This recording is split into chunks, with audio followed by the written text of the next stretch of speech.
Hello, and welcome to Blue Cup Chronicles, where we talk about everyday life situation and simple common sense. I'm your host, Shonda. And I'm Tan. And Jen, unfortunately, is out celebrating her anniversary. Hope she is having fun with her and her Yeah. husband. But Happy we are anniversary. about to blow your mind. So, Tan, what is in your cup tonight? I got a little yak in my cup tonight. I know that's right. I just got, my regular peach tea. You know I love my tea. I ain't gonna leave my tea alone. Okay. Tonight we are skipping gossip with Jen because we are discussing an important topic. And that topic is going to be mental health in the Black community. We do have some special guests joining us tonight.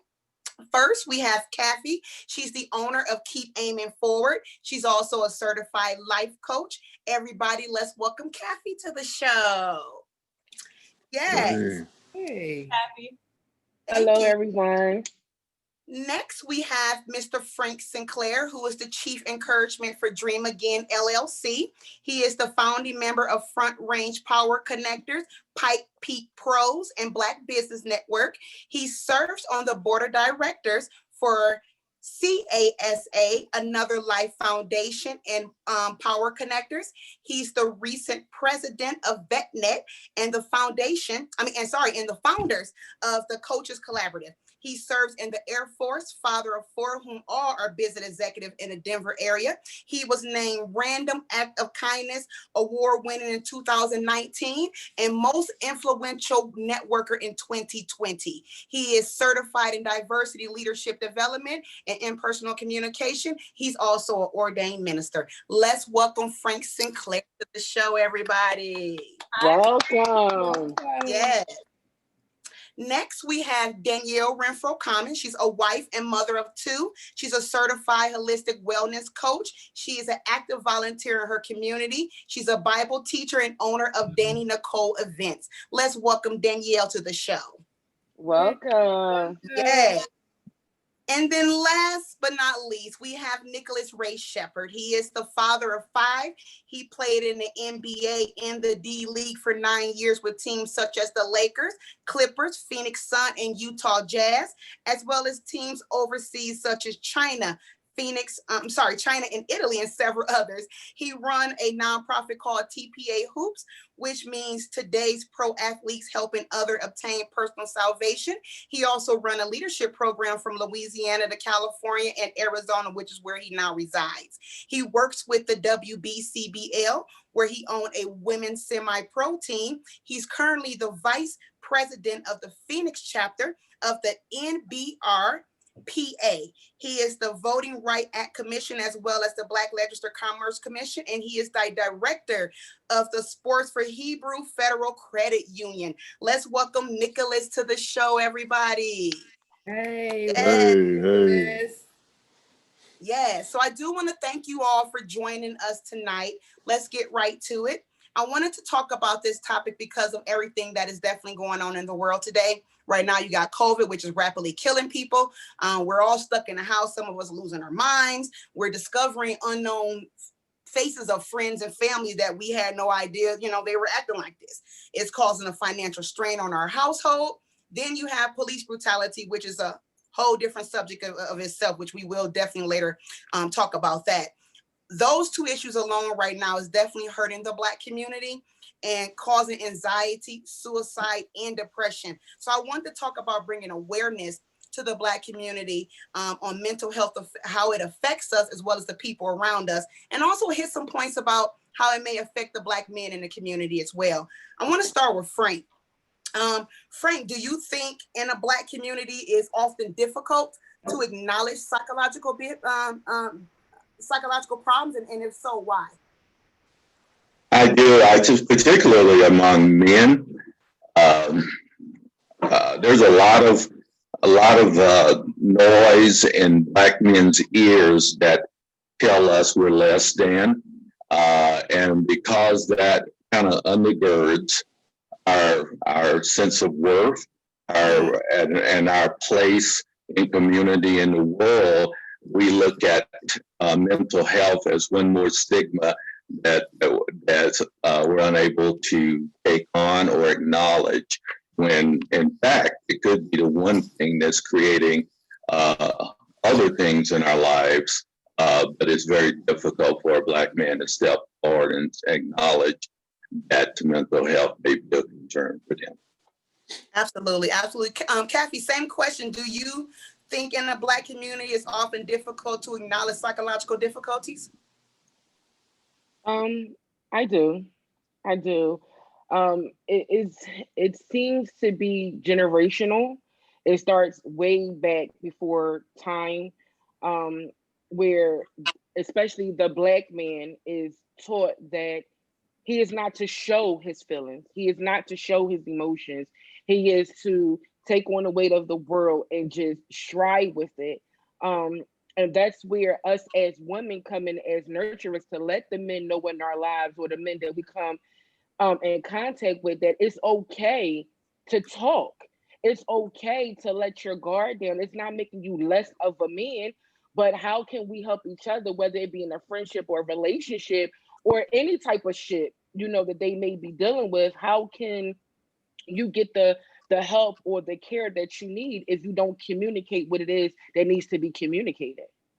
Absolutely, absolutely. Tan, you want to hit on anything in there? You know what? Well, actually, no. That's not. Yeah, I must agree, because yeah, I agree with Frank. The stigma is less than, you're treated as less than if you uh say something's wrong. So mental issues is a extremely thing bad. It's a thing that people think that bad. If you have a mental issue, something's wrong with you, when in all actuality it is what it is. It happens. It's something that we are, that we have, I think, inherited. Or I have that question. um is mental health issues, are those inherited? Do you Can I think it's add some? inherited, Nicholas? Do you think? Yeah.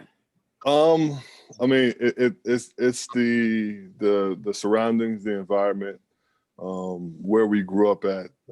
That's the biggest inheritance of us growing in low income, poverty areas. That, for one,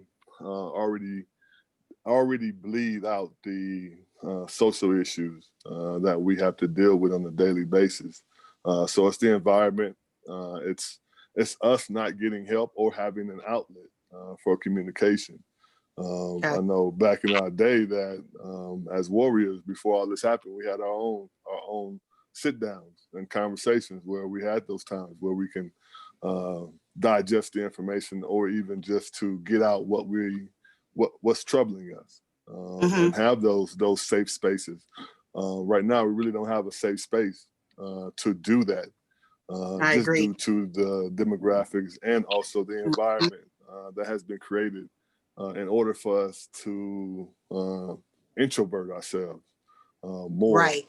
more than being extroverted about our conversation, about our health, about our emotional status. We're not evil beings. We're here to love, be peaceful, harmony. All of those things that aren't being discussed, or even outly conversated amongst the fellowship. Gotcha. Gotcha. Kathy, you wanted to add something else? I probably should. I probably won't have to add it now, but what made me really look into mental health, not just with men but with women, and just all across the board, is I saw the movie The Joker. I don't know if you guys saw it, but I really, that movie really hits home, and it really describes different levels of mental health. And one thing I liked about the movie is that they had him keeping a journal, and as he was keeping a journal, sometimes the screen would like zoom in and on things that he was writing. And one of the things that he said is the problem with mental health is that we we are afraid to talk about it. As you said, Tashonda, the moment someone say, "Oh, I'm dealing with mental issues," or you diagnose from a doctor and you share it, is, "Oh, they're crazy. It's not so much that a person is crazy, it's something that led up to this breakdown of this mental health, and as Nicholas said, sometimes it's because men especially don't have that outlet. The men of today is so much different than the men from back in the day. You can't trust nobody nowadays because you don't know if it's going to be used against you. And women too, you don't know if it's going to be used against you, if it's going to be thrown back up in your face. So when you don't have an outlet to talk, it's like, where do you go? What do you do? So, Frank, you brought up the stigma. Do you think Black men hold beliefs related to stigma, psychological openness, and help seeking, which turn affects their coping behaviors? I do, and I want to address the genetic component as well. We do know, because I'm going to tell you guys, I see it in community, but mental health in the culture that we live in today, with people being angry and et cetera across the board, and a lot of spaces, mental health is rampant. I don't care who the person is. It is incredibly rampant in culture today, and because of the stigmas that exist in this place, it's hard for humans, period, to get help. But Black men, particularly, we do a thing called a Black Men's Project, where we go into barbershops and give free haircuts to get the opportunity to share about mental health concerns where I live in Colorado. And that has been incredibly helpful in trying to remove some of the stigma. I don't know if my brother Nicholas sees this or not, or even if you sisters see this, but Black men have a hard time looking at each other in the eyes. The kind of Black guys that I try to mentor and walk through and talk to about these things, we can't even sit across the table and keep eye contact. It's hard to walk past a Black man and even acknowledge you anymore. Back in the day, this used to be just common practice in the Black community. We really coalesced around each other. So there's something that's deeper and really painful underneath our inability to communicate and connect with one another, particularly as men. And I know you guys feel it big time, because we're not connecting, and it is really, really painful to me. Absolutely. Danielle, same question for you. I agree. Y'all speaking a word, because I agree with what everyone said. But when Frank talks about the stigma, there are stigmas. Those stigmas are not they don't come from weird superstitions. They're not unfounded. Systematically, the Black men, just period, the Black race, but let's just talk about Black men. Look at what historically they have went through. And I'm not just talking about slavery, because I don't like when people just go slavery as if it stopped there, like we got free and then all of those issues were done. They don't trust the system that we're in, because it's been on their necks. And if it hasn't directly been on, say, maybe like Frank's neck, like it hasn't, but then his father, his grandfather. And so then it goes back to what Kathy was saying about being generational. We don't even trust the outlets that we might have. Like Nick said, there used to be a safe place, right? And like with me, when it comes to like my family, I got white people in my family, biracial people in my family. But what I asked you, Shonda, when you had this podcast, I said, are there going to be any white people on there? Because I don't want to hear their opinion on this issue when we're talking about our community. It's like, mind your business. It bothers me. It rubs me the wrong way, because they can't understand firsthand where these stigmas come from. Why we feel them. So it's a little bit of all that. Yeah, we have the stigmas, but they're legit. Like they come from experience, from history. And like Nick spoke about our environment that we've been brought up in. And like Kathy spoke about, you know what I'm saying? It's generational, and they are there, but for a reason. I'm glad you brought up the environment, Danielle. Do you feel like a person culture play a role in every aspect of their life, including mental health? I think that initially, yes, I do feel like you can learn, like as you grow older, you can learn. And if you have the perception, then you can see, like I was raised in a single parent, low income household. Now I'm married. And so just for example, even with marriage, I believe in like submission and the order of things. But man, that was hard for me to even take my husband's opinion at first, because I was raised by a single mother. It's like, what? No, we doing this. But then I learned, like, well, if you work with this man, teach him what you know, let him teach you what he knows. And if you work with him, y'all good. Can't nobody stop you. I saw that through experience. I had to learn it, but I had that perception. Another thing I was thinking of is like when I listened to what Kathy said about generational and what Frank said, like, it's crazy because there's two different types of people. There are people with perception and the ability to see outside of themselves, outside of their culture and their experience, and they can learn and they can change. And then there are people who it's so deeply ingrained in, they are not even aware of the fears that they have when it comes to like expressing. They don't even know why they behave, how they behave, and they don't have the ability to even see that. And so yeah, I do believe, like, the environment, your culture plays a big part, but your culture doesn't have to hold you hostage. It just depends on what your emotional IQ is and what you're able to perceive and then change.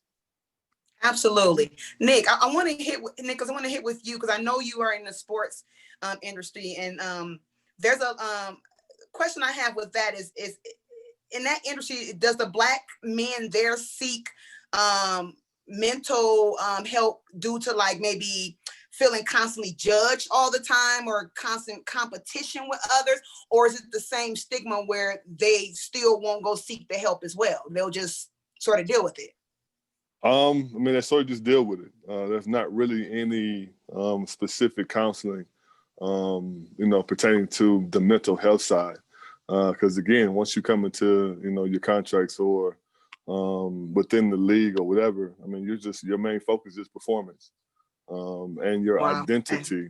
You're only focused on your performance and what your public identity is. So if you do have any of those mental issues, which a lot of the players have and do over the years, have killed people, they have just due to the pressure of that transition from not being being the light to being the light, where everybody is wanting to get a piece of you. And being that we haven't been raised like that, or even open-minded, being able to open and conversate and to be somebody else in front of the camera. You have to be, they teach you how to be somebody else and hide all those things behind you. Once the lights is on, you got to be perfect and crisp in what you're doing, and you can't have any faults or mistakes while you're doing those things. So again, I was writing down some stuff while you guys were talking. Identity crisis. We have an identity crisis because first of all, we don't know who we are exactly. Yep. We don't know where we came from. Exactly. We don't know where we came from. We don't speak about those things. Everything that's being shown on television is pertaining to another person's race. It's not showing us in those areas. And the people that are doing it is far few in between. And that gives you a sense of doubt of who you are and what you can accomplish and conquer.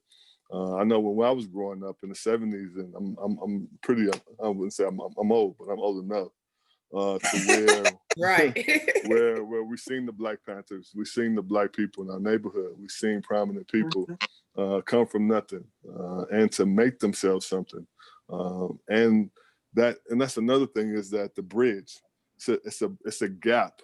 It's such a gap in the communication of men to young men. And then from my generation, from my grandfather, that didn't have the time with us that was needed because they were working. They had to work. We were latchkey kids. We were kids that my parents and my dad and them have to go to work, and we got to figure it out. Yeah, we had to figure it out on our own. So we really, yes, we watched ourselves. And unless you had uncles and cousins, then you were really by yourself. So again, to me, it is the environment and relearning about yourself, relearning about who you are as a man. I was raised by a single family mom also, so I kind of do understand that. Yet I had other men outside of the family that mentored me, that kind of showed me, and I walked that path with them and seeing what was up. So we don't have a lot of us really giving back of the morals and values and standards that we have to live by. Everything is about sex, drugs, and money. That's the songs nowadays. Yep. When we was There growing is. up, the songs Yep. that we listened to, was Yep. real stuff. They talked Mhm. about real things. They talked about love. They're talking about loving and respecting the woman. We don't have that anymore. Everything is just fast, wham, bam, and let's make it happen. Yep, that's true. I want to go back to Frank for a minute. Frank, how often people are led to believe that a mental health condition is personal weakness due to negative stereotypes or instability and attitudes of rejection. Because of this, do you feel like there is a lack of information about mental health mental health issues in the Black community? Yes, big giant yes. I grew up in segregation. My schools didn't integrate until I was in the 8th grade. Back in North Carolina, where I was raised. I was 26 years old. I was a homeless man here in Colorado Springs, sleeping underneath a bush. And one person came through and showed me worth and value and looked beyond the obvious.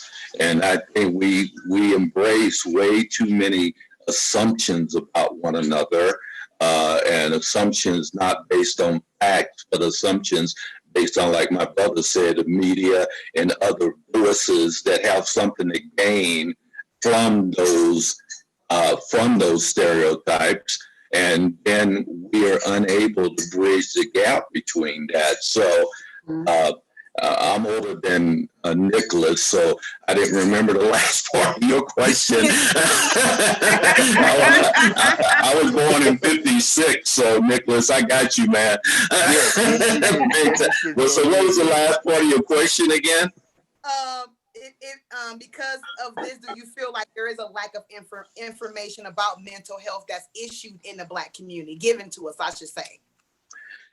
There's Black professionals in this place are not very existent, at least in the region of the world that I live in.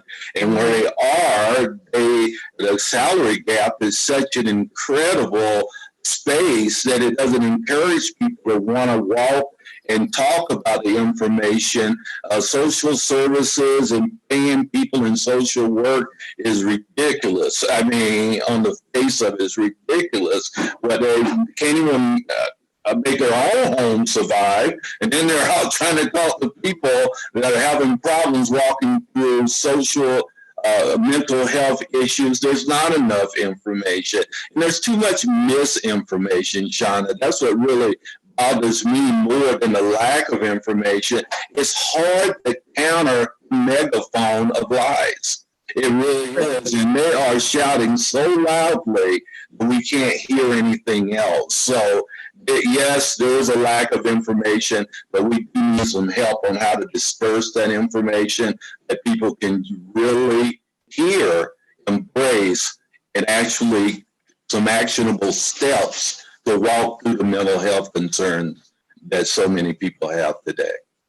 True. Kathy, I want to come to you with that same question. Since you are a life coach, do you get a lot of people that come to you with, their mental health issues and say that, they haven't heard about this, or they haven't seen this information, or, just in their community in general, it's just a lack of that? Do you want to go to you and ask you the same question I asked Frank? Absolutely. The reason I became a life coach is because all my life I have always been a nurturer. I have always been the caretaker, whether it was someone younger than me or older than me. Um, so I was like, let me just make myself legit so I could, get the correct information to give out, because I was just giving out information based on my own personal experience. I believe that um I believe in giving correct information. But absolutely, and surprisingly, I have more males that come to me um than females, you know, because of that nurturing spirit that I have. And um it's not, the conversations really haven't been that they haven't heard about different information. But it's more so of, what do I do? You You want know, to, where do I go? You right. know, or how do I do this? You know, um, sometimes I don't have the answers to give to them because me being a female, I don't know. You understand what I'm saying? But when I go and I research the information and I bring it to them, it's still a sense of confusion. You understand what I'm saying? Because it's like, although I'm bringing you the information and I'm showing you the information, I'm also telling you to look it up, research for yourself so you can get a better understanding for yourself. Because some people get an understanding if someone's talking to them verbally, some people get an understanding if they read it for themselves.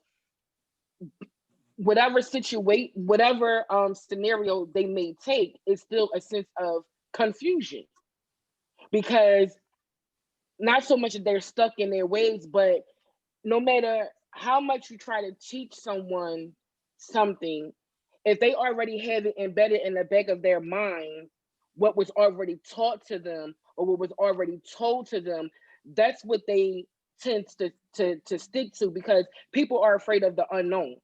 You understand what I'm saying? So if they're comfortable and with what they already know, sometimes they don't want to make that change. Tan, you want to add to that?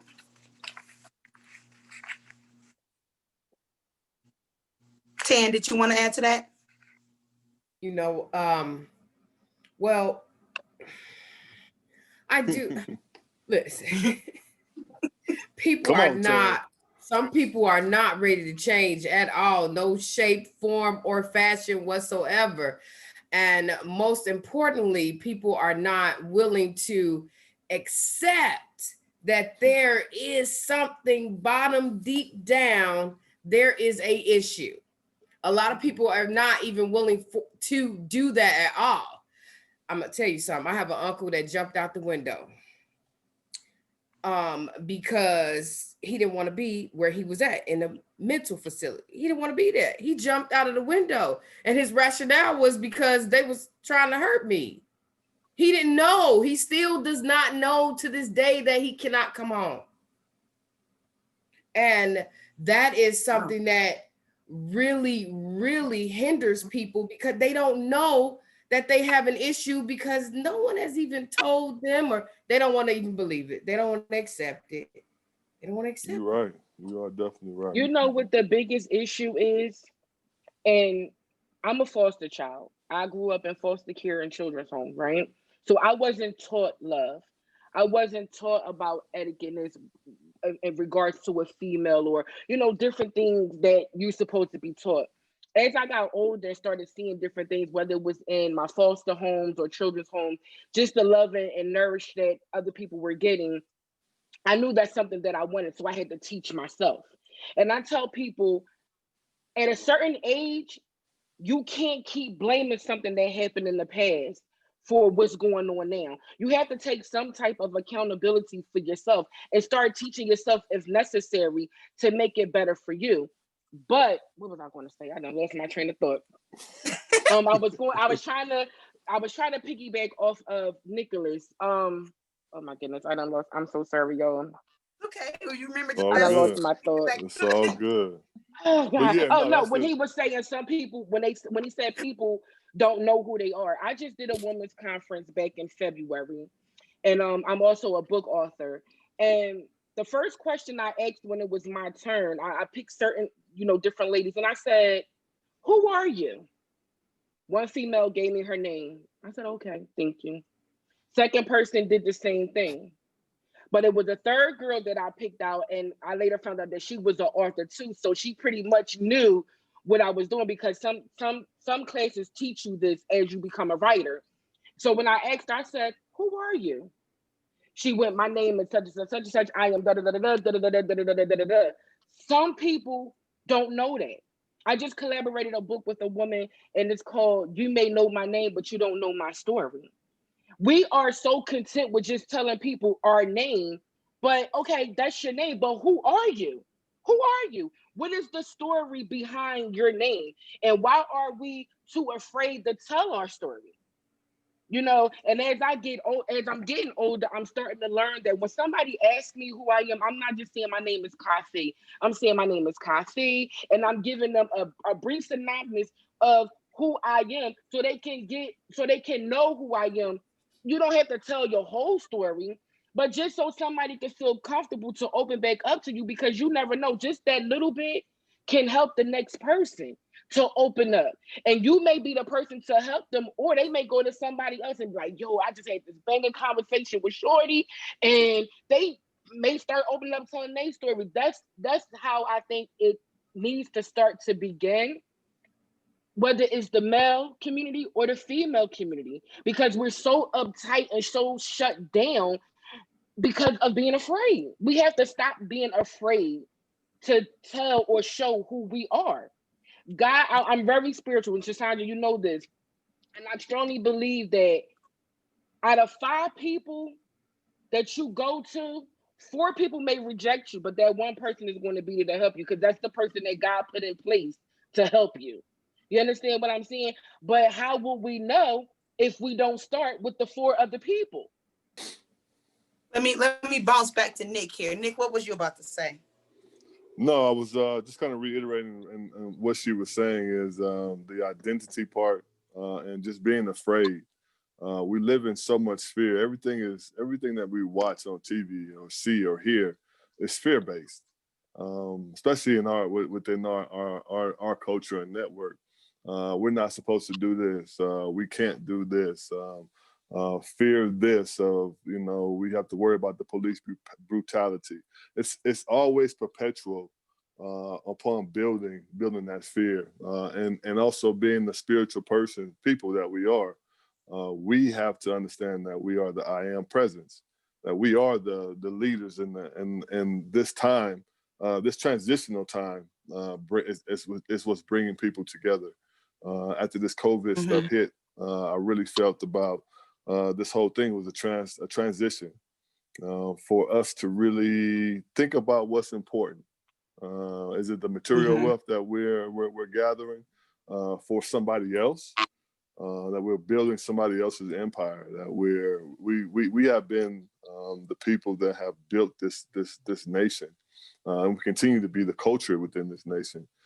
Yet we're still the lower half of the totem pole. On the financial, economically, and also socially and emotionally. We should be more thrivers, and more people having these conversations about our health, our mental health, our financial health, our physical health, what we eat. We're eating the worst things on the planet, and we're still trying to figure out why we're mentally feeling the way we feel when we're putting these processed foods in our bodies, and not paying attention to what we're eating, what we're drinking. We're just doing it on second nature because of what we watch on television, what we hear. The media has influenced us so much outside of our normal characteristics that we hear within ourselves. We're not listening to our bodies anymore. We're not listening to nature. We're not hearing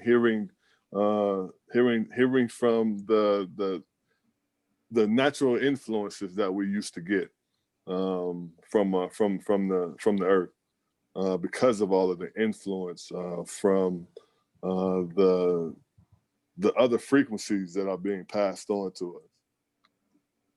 You took me right into my next question, because you brought up the foods we eat, our body, or stuff like that. I love the holistic approach to that, and I want to take this question to Danielle, because that's what she specializes in. Definitely, Danielle, let's talk about the holistic approach to mental health, because definitely the holistic approach is, it approaches body, mind. It's not just mental. It approaches from all levels. So Danielle, do you feel like the use of holistic approaches to mental health can be significantly helpful to mental ill patients and their disease, as well as their body altogether? Definitely. I mean, it could be extremely significant. I mean, disease starts in the gut. It starts in the gut. And the holistic approach is not to treat symptoms, but it's to find the root of the problem. And you'll find with when I was going through my training to be a holistic wellness coach, in certain third world countries that are underdeveloped, they don't even have cancer. Some of them don't even have one cavity. They don't have certain things that we have here because why? The only food that's available to them is what grows naturally in their area. So like Nicholas talked about all this processed food and things that we eat, the side effects, of course, they're not telling us the side effects of eating these things. And we can't depend on government institutions to tell us, well, if you eat this, you might feel down or you might feel this. We have to really start trying different approaches, and the whole, just the diet in itself, and saying, oh, wow, I don't feel so off today. I don't feel so emotional today. I don't, okay, maybe I'll eat more of this and less of that, because different foods, and I'm just starting with food, different foods affect us all differently. I mean, there's stuff that we just outright know is just bad, period. But some of us can tolerate it a little bit better. And some of us, you just might be bloated and have gas. But for other people, it might swing them all the way over the edge, like just emotionally, mentally, even like with me, I consider myself pretty well balanced. So when I'm getting hormonal and I'm just feeling weighed down and just not right, I can tell you, I just like went off of my no sugar kick and I just gave into too much sugar. Like sugar just don't like me, but I love it. But I'm just saying, like, it don't work right with me. So yeah, people who have mental illness, I don't think that you just being medicated and not addressing some of those issues that are like at the root of it, I don't think that would work. I mean, medication has its place. I'm not saying that it's a cure-all. But for some, it may be. They may never need medicine. They have to try though. That's true. That's true. Oh, Frank, I want to jump. Oh, go ahead. Go ahead. Go ahead, Nicholas. No. I was speaking of on the food part. I have the reason why I understand food so much is because of the performance level that I have had to perform at, and I have taken it all the way from being a vegan, eating raw foods, to eliminating, being very disciplined, I should say, on what I eat and what I place in my body. My mom is a herbalist. I was an herbalist. She's been an herbalist since I was 7 years old. She actually went vegan since she was 16. So the fact of what I know and what I've seen and actually done it myself, it is the foods. The food changes everything in you. It's what you drink. Are you drinking enough water? Are you drinking more sodas or any carbonated drinks? And it plays a factor. It really does. As she said, your gut. Everything comes in. Your gut is basically your other brain. If it's doing too much functionality of digesting or this processed foods or those meats, it's not doing its optimum level or what it's supposed to do, as gathering and circulating the nutrition through your body. I've seen my brother get healed from the foods that he's eating, from having 5 gunshots and being paralyzed. Wow.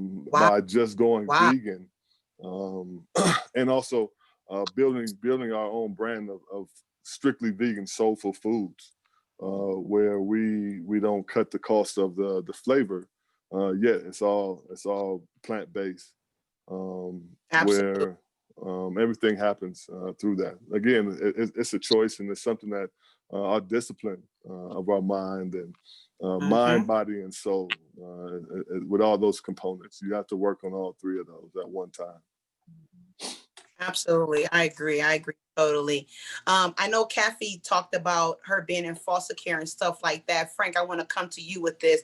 Research shows that the exposure to violence, incarceration, and involvement in the foster care system can increase the chances of development of mental illness. Do you feel that is true? And if so, why?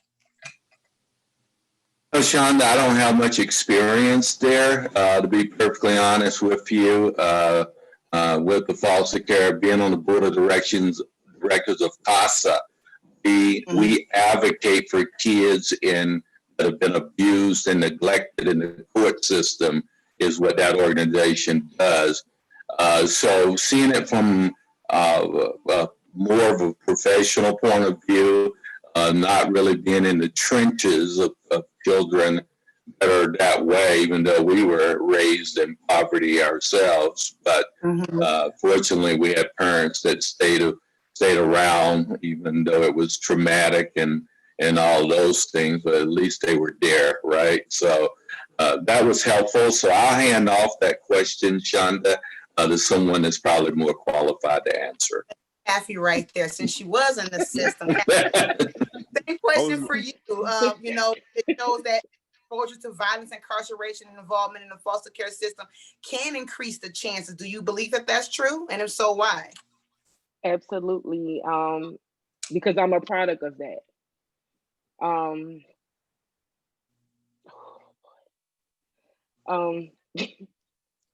Sorry, Mama. All right, it's all right. Oh, good, for sure. so,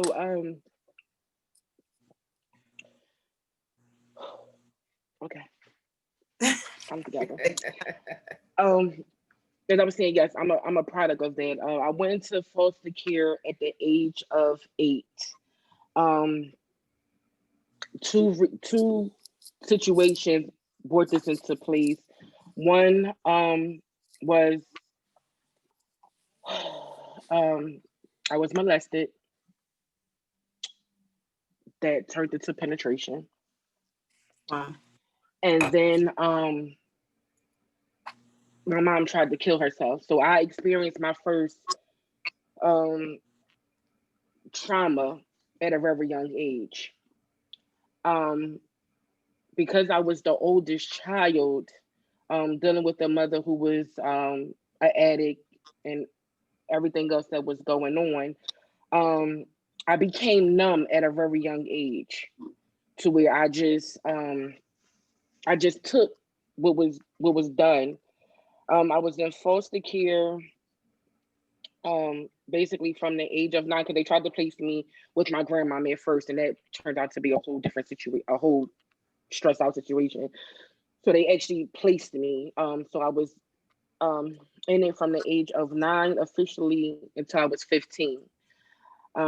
I actually got adopted at the age of 15, but in the process of getting adopted, I graduated from high school. So I was eligible to go into an independent living program. And I chose that instead of going to live with someone because of all the things that I have already gone through. And as I got older, I became very violent, not intentionally, you know. Most of my stuff was because of me being overprotective. I would gain friendships and relationships, and if you hurt them, it was like you hurted me. So I did something to lash out, thinking I'm protecting you, you know. Or if something happened to me, I did something to lash out, thinking I'm protecting myself, which led to me being arrested. Um, oh, my story. Yes, it can play a major part. Gotcha. I didn't actually start getting help until last year when I finally had a real bad breakdown. And last year was the first time I've learned about what trauma was.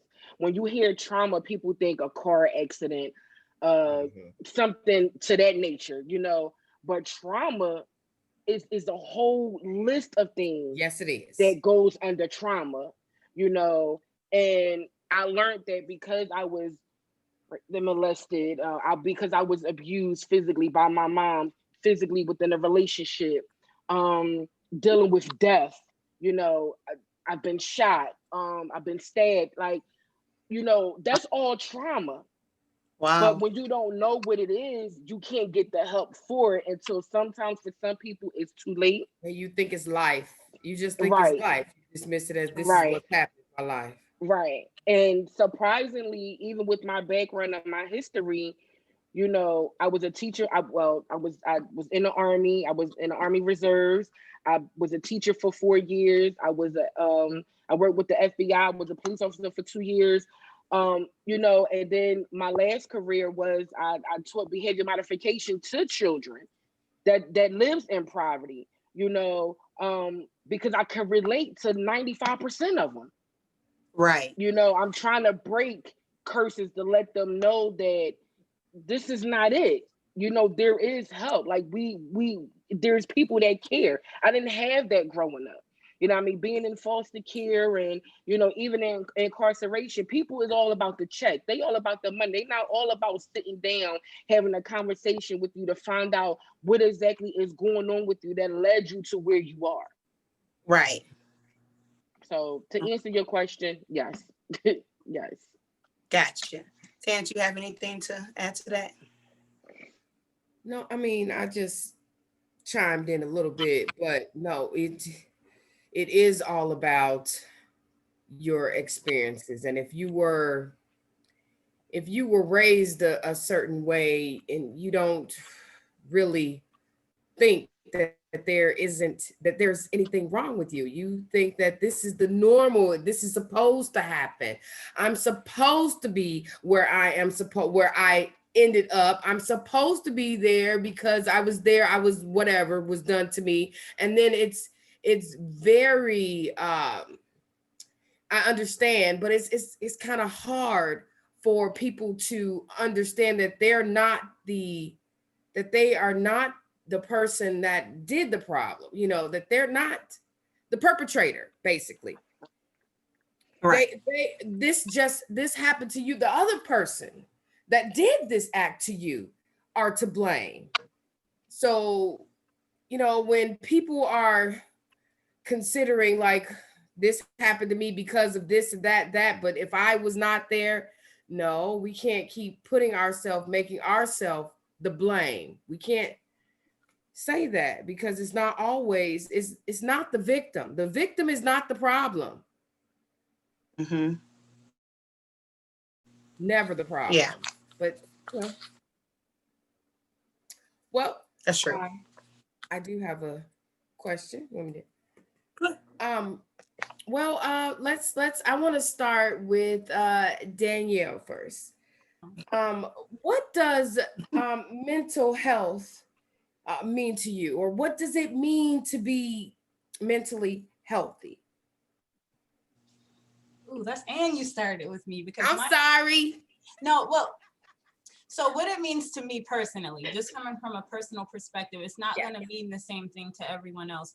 I listened to what everyone said, and Kathy, thanks for sharing your story, because I spend a lot of time in prayer with God, and he sets a standard for me. Like I heard what Frank said earlier about misinformation. There's so much misinformation in the world put out through the media. I can't look to humans to tell me who I'm supposed to be, how I'm supposed. I'll chase my tail all day, I'll go crazy. One says this, one says that.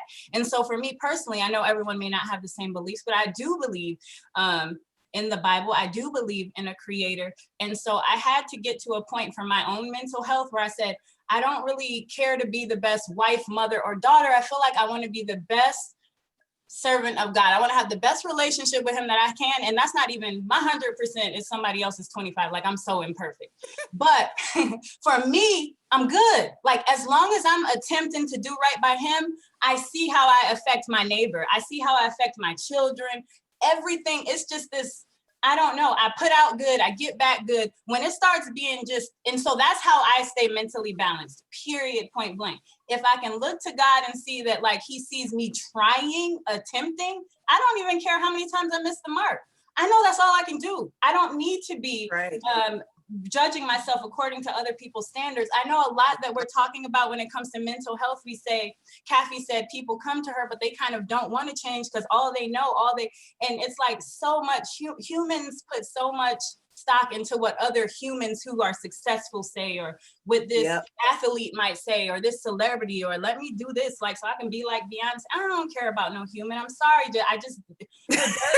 We're dirt, we die, and we can't bring ourselves back from the grave. So for my mental health, I have to leave trying to impress any human out of my everyday life, and it works for me. Now, for other people, I don't know. I really wouldn't know what to suggest to another person because I'm modest in that. I feel like I can give my opinion all day. I can tell you practical things like when it comes to the holistic approach, like Nicholas talked about how you eat or whatever. But when it really boils down to your mental health, and if you do have issues with your mental health, you are going to have to be able to sit down and find out what's going to work for you. Don't let somebody else tell you, because they're not going to deal with the consequences or whatever the case may be. You have to do some self-analyzation. And I really pray for those who don't even have the ability to look deep within and see what they need. That is true. That is true. Kathy, you want to add to that? Here we go. You just trying to make me cry tonight, huh? Not really, but actually, I really don't. At the end of the day, you really have to do self-reflection.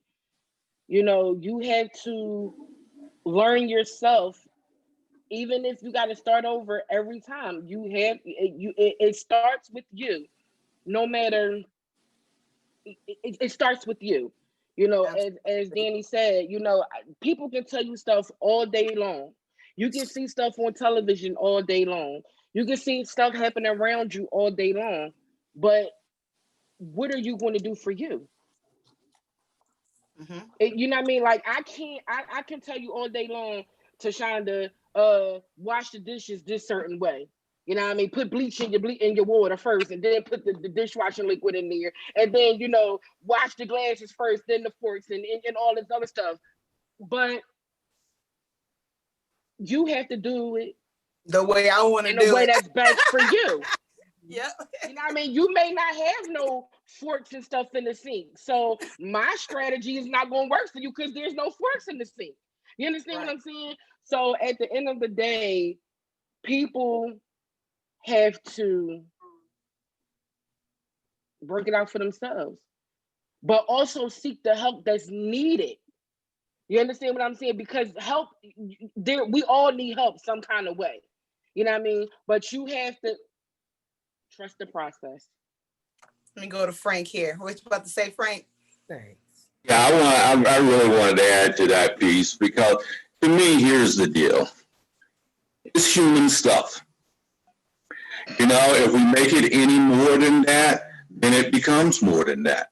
That's the deal. Humans are jacked up. It's really the space where we began is not like, I hate hearing this thing. My son just robbed 7-Eleven, but he's such a good boy.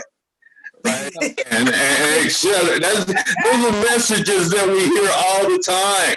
I never say that about my kids. My kids, sometimes they were good, sometimes not so much. They're adults now. It's the same thing. You know why? Because it's just human stuff. It really is. We do human stuff because we're humans.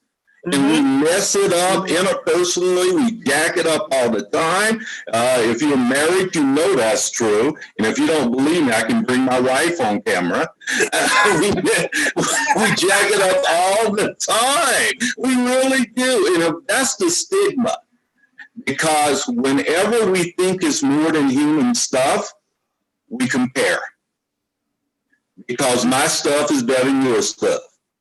I'm looking better. At least I didn't do what you did, etc. Comparison is a domain of fools. It really is, because there's no other you. Scarcity is what creates value. Because each and every one of us are the only ones on earth of us. We're valuable. You don't have to do anything. It doesn't depend on what you did, what you might do, et cetera, et cetera. You're valuable simply based on that. And if we begin to look at each other that way, I'm fascinated by every human interaction I have, because I'm sitting next to someone. C.S. Lewis said, if I could see them in the fullness of the way God does, I'd be tempted to bow down to them. That's how valuable a human being is. If we start to see each other from that perspective and stop looking at each other as what we have or don't have and all this other I call false perceptions, then we'll just start to embrace the wonder, the incredible challenge, and the incredible awesomeness of what being a human is. Absolutely. Nicholas, you want to answer that question as well? Yeah, for me, it's mind, body, and soul, and your spirit. Right. You have to work on all. You have to be aware of all of those areas of your life. And I've always professed that if one area isn't going well, and if you're a business person, it's the reason why, because you're not doing well personally inside of yourself. And being able to understand, again, going back to the identity crisis, we are all made in His image, wonderfully and likely made. So how do you portray that? Individually, we're all individuals, yet we are a part of a collective, collective mindedness. If you don't understand your individuality first and look at yourself in the mirror first, then how can you look at yourself or look at the next person as being equally or even qualified to be in your presence? Yet that person is in your eyeballs for a reason, because there's something inside. There's something that you have to get from that person in order to continue to build yourself, or even to build your reflection even better from what is before. We're such at a time of not being with the Joneses anymore. We don't need to chase down trying to be somebody else or try to be what the next person is. Yet we also have to congratulate that person for whatever that position that they may be in, because you never know what their experience was. You don't know what those steps they did to get to that point. So now we really got to look at the I am presence. We have to look at ourselves as those entities or those beings that brings light, that brings health, that brings happiness to others. Because those are the things that I want in my life. We have to understand what's the main commandment now. Love yourself as you love your neighbor. I don't think we really do that anymore. We don't look at our neighbors. Hey, man, I want to make sure you're good. Because if you're good, then I know I'm gonna be good. I'm gonna be good, right? So, but we're too selfish for that. Well, again, it goes to the media. Isn't that what the world portrays, though? You got to go get your own. You got to go get yours. Ain't nobody else looking out for you. Right. And our community is the only ones that haven't really done that yet. Exactly. Everybody else's community is doing that for their community. That. Yes. On an economic and social basis. Yeah. We're not helping people move into homes and, hey, you know what? Let's get through this social issue that you're going through. Nope. Let's get you through this emotional issue so you can be the person I know you can be. As Mexicans do it. Out either. It's like some of us is for ourselves. So yep. So selfish. Yep. True. I mean, we have acclimated ourselves to the colonized way of what's going on. True. What they do is and we do it 10 times better.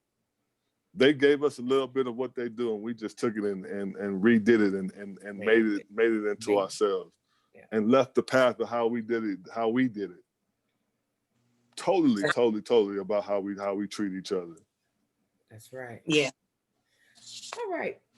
Well, you know what? Thank you all for tuning in. Join us on Saturday, October the 24th, 6:30 Eastern Standard Time, where we will discuss Black Lives Matter. And you can listen to us on iTunes, Spotify, iHeartRadio, Google, Stella, and many, many more. Make sure you follow us on YouTube, Facebook, and IG at Blue Cup Chronicles. That's BLEW Cup Chronicles. And always email us. You can always email us at Blue Chronicles.